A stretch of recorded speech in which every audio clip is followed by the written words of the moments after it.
Hello everyone, welcome to EduWise Tech channel.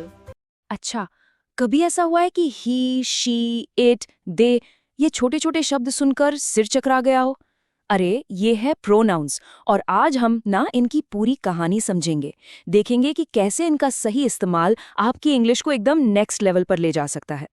कभी-कभी लगता है ना कि कब ही यूज करें और कब हिम, या फिर ये दे एक अकेले इंसान के लिए कैसे इस्तेमाल हो सकता है। अगर ऐसे सवाल मन में आते हैं तो आप बिल्कुल सही जगह पर हैं। आज इन सारे सवालों के जवाब मिल जाएंगे। यकीन मानिए, इस उलझन में आप अकेले नहीं हैं। चलिए, मिलकर इसे हमेशा के लिए सुलझाते हैं। तो सबसे पहले ये समझना बहुत जरूरी है कि प्रोनाउंस सिर्फ ग्रामर का कोई बोरिंग नियम नहीं है। आज के समय में इनका सही इस्तेमाल किसी को सम्मान देने और अपनी समझदारी दिखाने का एक बहुत बड़ा जरिया बन गया है। जरा सोचिए, कोई आपको बार बार गलत नाम से पुकारे तो कैसा लगेगा? बिल्कुल वैसा ही महसूस होता है जब किसी के लिए गलत प्रोनाउन का इस्तेमाल किया जाता है। ये सिर्फ शब्द नहीं है, ये किसी की पहचान का हिस्सा है। तो जब हम सही प्रोनाउन यूज करते हैं तो हम असल में ये दिखा रहे होते हैं कि हम सामने वाले की इज्जत करते हैं। अच्छा, आगे बढ़ने से पहले चलिए एक बेसिक बात को फिर से याद कर लेते हैं। प्रोनाउन का सीधा सा काम है किसी नाम यानी नाउन को बार बार दोहराने से बचाना। मतलब राहुल अच्छा लड़का है, राहुल मेरा दोस्त है, ये बोलने से अच्छा है हम कहें राहुल अच्छा लड़का है, वो मेरा दोस्त। तो अब देखते हैं प्रोनाउंस के कुछ ऐसे बेसिक टाइप जो वाक्यों में उनका काम समझने के लिए बेहद जरूरी हैं। इसे आप अपनी एक पर्सनल टूलकिट की तरह समझ सकते हैं। देखिए, प्रोनाउंस के ना 3 मेन रूप होते हैं और सबका अपना अपना काम है। पहला है सब्जेक्ट, यानी जो काम कर रहा है, जैसे ही इज प्लेइंग में ही, ठीक है। फिर आता है ऑब्जेक्ट, यानी जिस पर काम का असर हो रहा है, जैसे give the ball to him में हिम। और आखिर में है पोजेसिव, जो बताता है कि कोई चीज किसकी है, जैसे दिस इज हिज बॉल। चलिए अब कुछ प्रैक्टिकल बात करते हैं। हम उन 5 आम गलतियों को देखेंगे जो लोग अक्सर करते हैं और ये भी समझेंगे कि उन्हें ठीक करना कितना आसान है।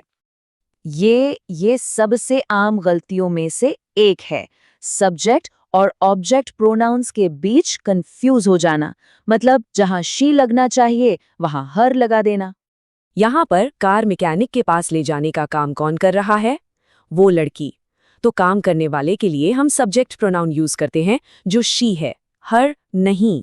देखा? बस एक छोटा सा नियम है जो आपके सेंटेंस को तुरंत सही कर देता है।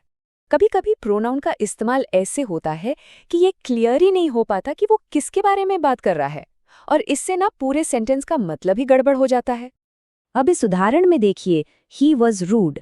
यहाँ ही कौन है, संजय या उसके पिता, पता ही नहीं चल रहा। तो ऐसी हालत में प्रोनाउन की जगह साफ साफ नाम का इस्तेमाल करना ही सबसे अच्छा होता है, ताकि कोई कंफ्यूजन न रहे। एक और बहुत कॉमन गलती है नंबर का मैच न होना।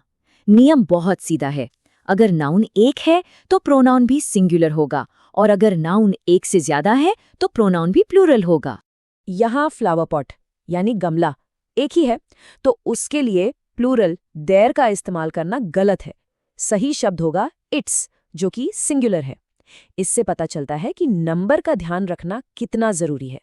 इसका सीधा सा मतलब है कि एक ही इंसान के लिए बिना किसी वजह के बार बार अलग अलग प्रोनाउंस का इस्तेमाल करना, इससे पढ़ने या सुनने वाले को बहुत कंफ्यूजन हो सकता है। अगर हम एक ही इंसान के बारे में बात कर रहे हैं तो हमें शुरू से आखिर तक एक ही प्रोनाउन यूज करना चाहिए। जैसे यहाँ बात एक लड़की की हो रही है तो पूरे सेंटेंस में शी का ही इस्तेमाल होना चाहिए।